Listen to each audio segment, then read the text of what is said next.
Hello, English learners. Welcome back to English Pod. My name is Marco. And I'm Erica. And today we're going to be talking about a very special topic. That's right. This topic was actually suggested by one of our listeners. Exactly. So keep those comments coming because we want to create lessons that you need, that you want. Exactly.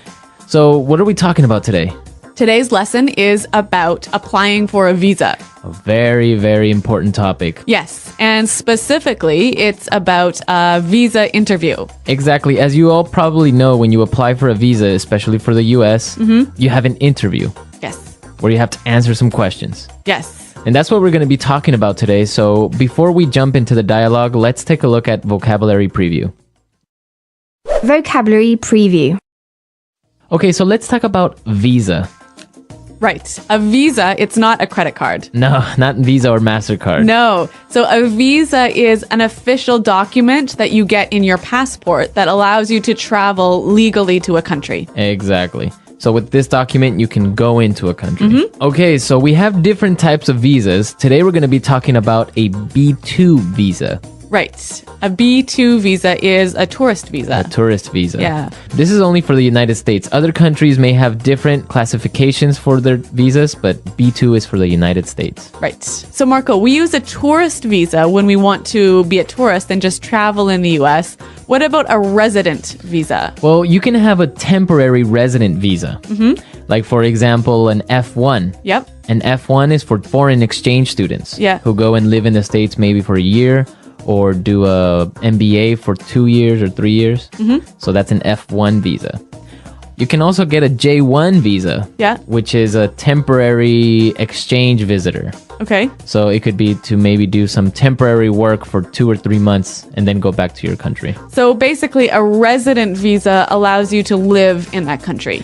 Yeah, you can live in that country legally for a determined time. Okay, so let's listen to our dialogue. Where are we going to be exactly? In this dialogue, we're going to hear two people, a visa officer and a person who's applying for the visa. Now, the person who's applying for the visa has an accent, right? Yes. But this is really good practice for helping you to understand people with different accents. Exactly. So let's listen to the dialogue and then we'll come back and explain all the great vocabulary.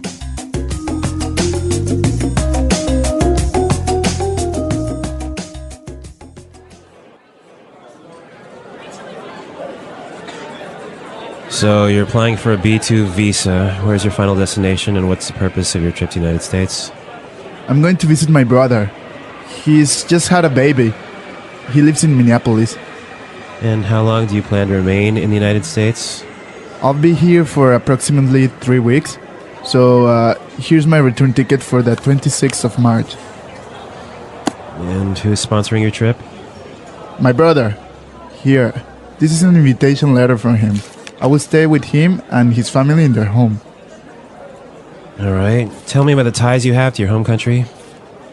Well, I own a house. Actually, I'm leaving my dog there with my neighbors. I have a car at home. And my job? I'm employed by Tornell as an engineer. Actually, I only have 3 weeks vacation, so I have to go back to work at the end of March. And what evidence do you have that you are financially independent? Well, I do have assets in my country. Like I said, I own a house and see, here's a bank statement showing my investments and my bank balance. I'm sorry, sir. We cannot grant you a B2 visa at this time. Instead, you are granted a resident visa. Congratulations! You are the millionth person to apply for a visa. You win! Congratulations! Yay!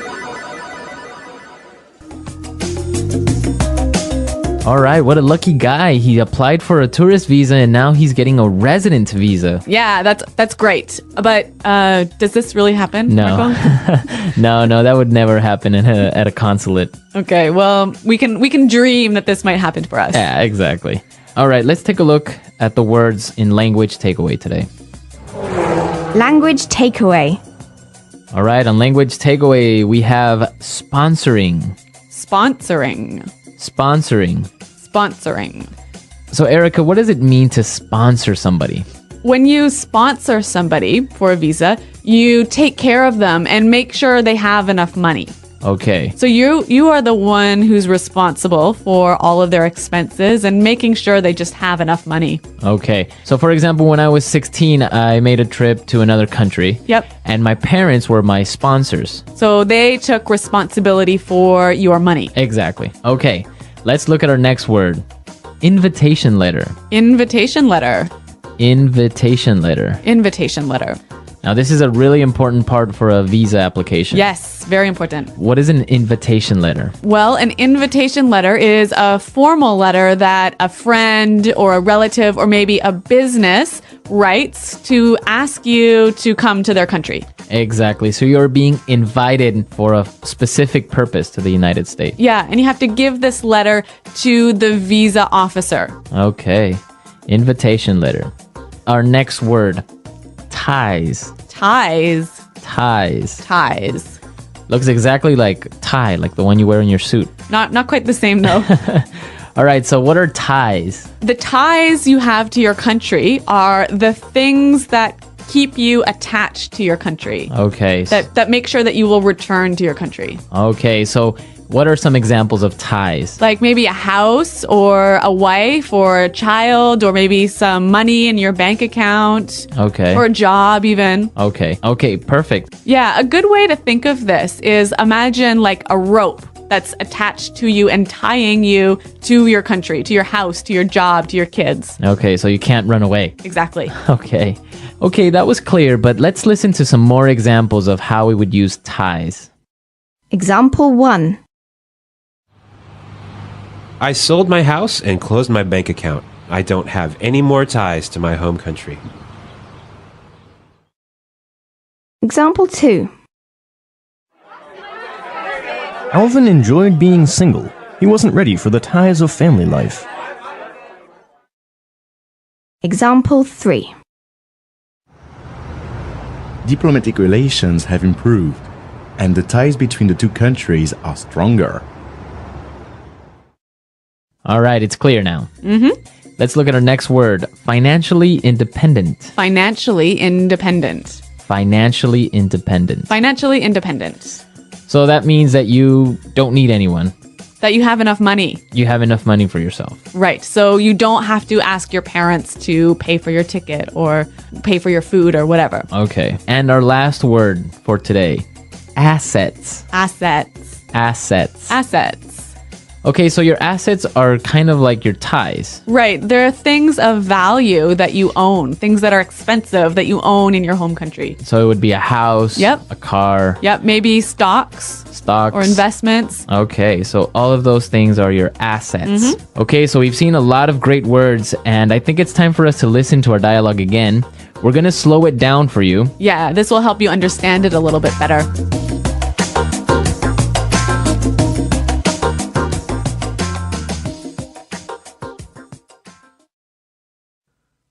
So, you're applying for a B2 visa. Where is your final destination, and what is the purpose of your trip to the United States? I'm going to visit my brother. He's just had a baby. He lives in Minneapolis. And how long do you plan to remain in the United States? I'll be here for approximately 3 weeks. See, here's my return ticket for the 26th of March. And who is sponsoring your trip? My brother. Here. This is an invitation letter from him. I'll stay with him and his family in their home. All right. Tell me about the ties you have to your home country. Well, I own a house.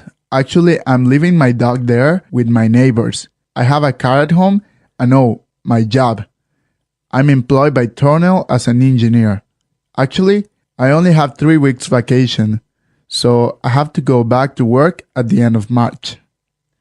And what evidence do you have that you are financially independent? Well, I do have assets in my country. Like I said, I own a house. And see, here's a bank statement showing my investments and my bank balance. I'm sorry, sir. We cannot grant you a B2 visa at this time. Instead, You are granted a resident visa. Congratulations! You are the millionth person to apply for a visa. You win! Congratulations! Yay!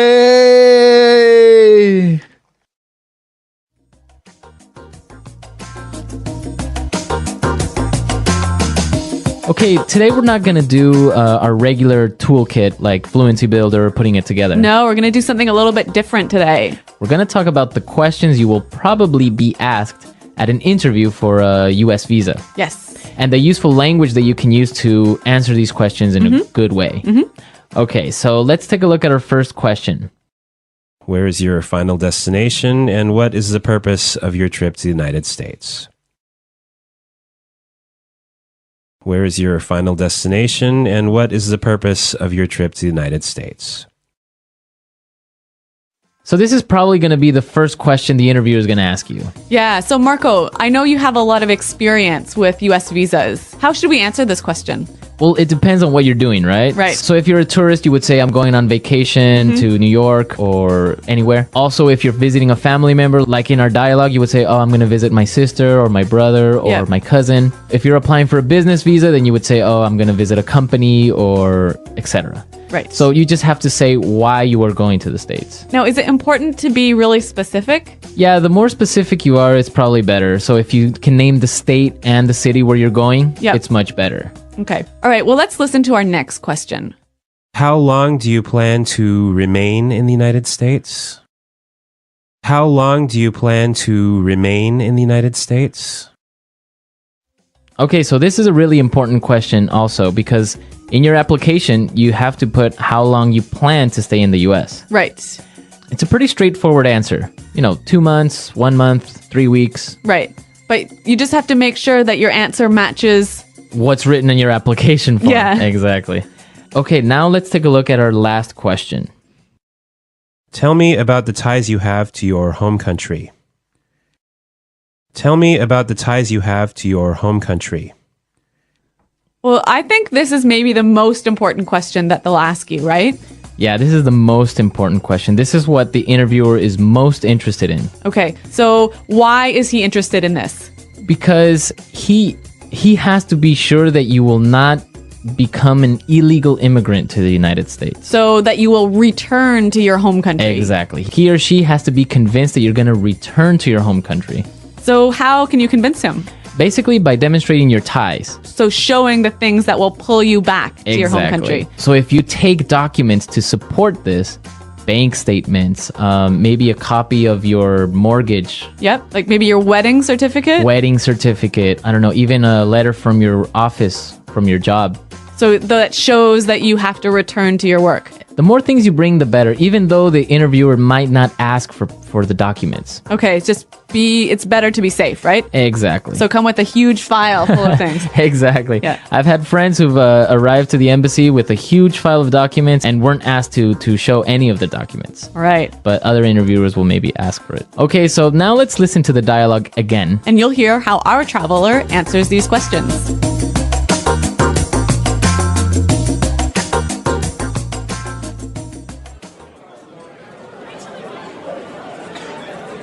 So you're applying for a B2 visa. Where's your final destination, and what's the purpose of your trip to the United States? I'm going to visit my brother. He's just had a baby. He lives in Minneapolis. And how long do you plan to remain in the United States? I'll be here for approximately 3 weeks. So here's my return ticket for the 26th of March. And who's sponsoring your trip? My brother. Here. This is an invitation letter from him. I will stay with him and his family in their home. All right. Tell me about the ties you have to your home country. Well, I own a house. Actually, I'm leaving my dog there with my neighbors. I have a car at home. And my job? I'm employed by Tornell as an engineer. Actually, I only have 3 weeks vacation, so I have to go back to work at the end of March. And what evidence do you have that you are financially independent? Well, I do have assets in my country.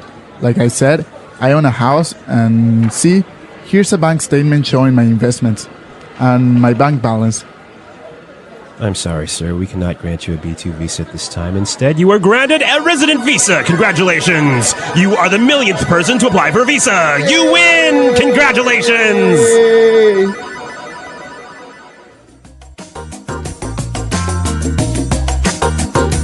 Well, I hope this was a useful lesson for all of our listeners because I'm sure that in one point or another, in the future, you're going to apply for a visa.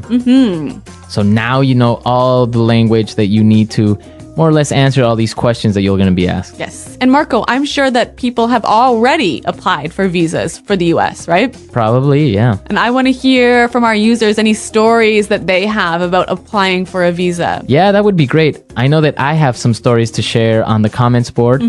And we want to hear your questions and comments and any suggestions. So visit our website at englishpod.com and Marco and I will be there to respond to you and answer your questions. Well, everyone, thanks for listening, and until next time, goodbye.